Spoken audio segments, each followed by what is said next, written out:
Subscribe કરો અમારી news ચેનલને અને બેલ આઇકોન ક્લિક કરવાનું ભૂલતા નહીં. રાંદેર પોલીસ સ્ટેશનમાં નોંધાયેલ મર્ડરના ગુનામાં તથા ચોક બજાર તથા સિંગણપુર ડભોલી પોલીસ સ્ટેશનના રાયોટિંગ અને એટ્રોસિટીના ગુનામાં નાસ્તા ફરતા 2 રીઢા આરોપીઓને પકડી પાડતી સુરત શહેર એસઓજી.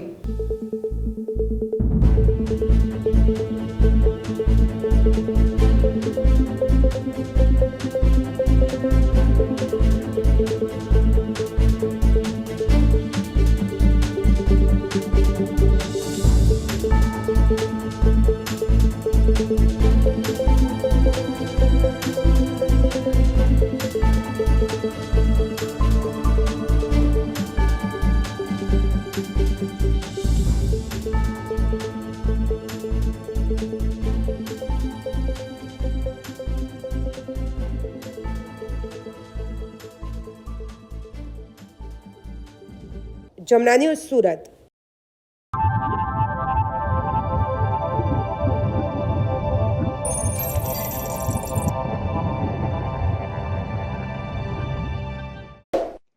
સબસ્ક્રાઇબ કરો અમારી ન્યૂઝ ચેનલને અને બેલ આઇકોન ક્લિક કરવાનું ભૂલતા નહીં.